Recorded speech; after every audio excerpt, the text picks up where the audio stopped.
தாங்குகின்றது உங்க கிருபைதான் என்னை நடத்துகின்றது. இந்த பூமிக்கு வானம் எவ்வளவு உயரமாயிருக்கிறதோ இதை அளந்தவர்கள், தெரிந்தவர்கள், இது எவ்வளவா இருக்கிறது என்று புரிந்தவர்கள் யாராகிலும் உண்டோ? அவ்வளவாய் தேவனுடைய கிருபை கர்த்தருக்கு பயப்படுகிற தம்முடைய பிள்ளைகள் மேல் இருக்கிறது. ஆமென். எல்லாருக்கும் உரியதல்ல, கர்த்தருக்கு பயப்படுகிறவர்களுக்குரியது. ஆமென். தெய்வ பயம் மனிதனுடைய வாழ்க்கையிலே மிகவும் இன்றியமையாதது. இன்றைக்கு தேவ சமூகத்திற்கு வருகிறோம், கர்த்தரை பற்றிய பயம் நமக்குள் இல்லை. பரிசுத்தத்தோடும் நடுக்கத்தோடும் திகைப்போடும் தான் தெய்வ சமூகத்தில் இருக்க வேண்டும். ஹல்லேலூயா. பரிசுத்த அலங்காரத்தோடு நடுக்கத்தோடு அவரை சேவியுங்கள். அவர் சர்வ வல்லமை உள்ள தேவன், அவர் ஏகநித்தியானது சக்கராதிபதி, அவர் சாவாமை உள்ளவர், அவர் ஆச்சரியமான தெய்வம், அவர் அசாதாரணமான தெய்வம். சொல்லி மிகையாகாது, அவ்வளவு பயங்கரமானவர்.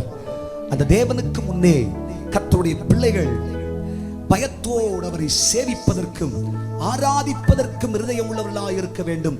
கர்த்தருக்கு பயப்படுகிறவர்கள் யாரோ ஆராதனையில் மட்டுமல்ல, இந்த பூமியில் வாழ்கிற நாம், இந்த பூமியில் எங்கு போனாலும், எந்த நிலையில் நின்றாலும், எந்த வேலை செய்தாலும், எங்கே படித்தாலும் கர்த்தருடைய சமூகத்தை பற்றிய பயம், கர்த்தரை பற்றிய பயம் உன்னை விட்டு நீங்காதிருப்பதாக. 24 மணி நேரமும் நம் நிழல் நம்மை விட்டு நீங்காதது போல கர்த்தர் நம்மோடு கூட இருக்கிறார் என்று புரிந்து உன் வாயின் வார்த்தையை பேசு. ஆமென் சொல்லுங்க.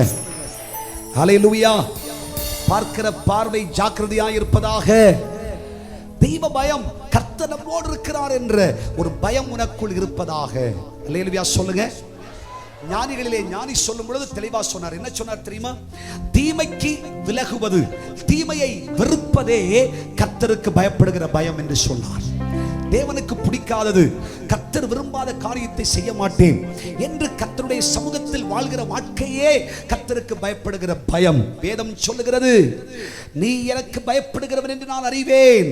கர்த்தருக்கு பயப்படுகிறவன் ஆனபடியால் என் கர்த்தராகிய தெய்வம் அப்ரஹாமனுடைய வாழ்க்கையிலே இதோ வானத்து நட்சத்திரங்களைப் போலவும் கடல் மணலைப் போலவும் தன்னுடைய ஆசீர்வாதங்களை அளவு கடந்த நிலையிலே கர்த்தர் கொடுத்து தன் வாழ்க்கையின் மகிழ்ச்சியை பறிக்க கூடாமல் தன்னுடைய வாழ்க்கையில் தெய்வம் தந்ததை இல்லை என்று சொல்லா நிலைக்கு அப்ரஹாமை இந்த பூமியில் தெய்வம் மெச்சப்படுத்தி, கர்த்தராகிய தெய்வம் கனப்படுத்தி நிறைவுள்ள ஒரு பிரபுவாய் ஆண்டவர் இந்த பூமியிலே வைத்தார். கர்த்தருக்கு பயப்படுகிற பெரியோரையும் சிறியோரையும் கர்த்தர் ஆசீர்வதிப்பார். ஆமென். ஹல்லேலூயா. தெய்வ பயம் நம்மை விட்டு விலகாதிருப்பதாக. பேசினாலும், நாம் எங்கே போனாலும், நாம் எங்கே வந்தாலும் அங்கே கர்த்தர் நம்மை பார்த்து கொண்டிருக்கிறார் என்ற பயம் உனக்குள் இருப்பதாக. ஹல்லேலூயா. வாயின் வார்த்தைகளும் இருதயத்தின் தியானமும் தேவ சமூகத்தில் பிரீதியாயிருப்பதாக. எந்த வேலையை செய்தாலும் கர்த்தர் அங்கே உண்டு என்ற ஒரு பயம் உனக்குள் இருப்பதாக. கர்த்தருக்கு பயப்படுகிற தம்முடைய பிள்ளைகளுக்கு தேவன் தன் கிருபையை தன் கிருபையை தன் கிருபையை தன் கிருபையை அருளுகிறார். இந்த பூமிக்கு வானம் எவ்வளவு உயரமாய் இருக்கிறதோ அவ்வளவு உயரமாய் தன் கிருபையை விளங்க பண்ணுகிறார். என்னை தாங்குகின்றது உங்க கிருபைதான் என்னை நடத்துகின்றது.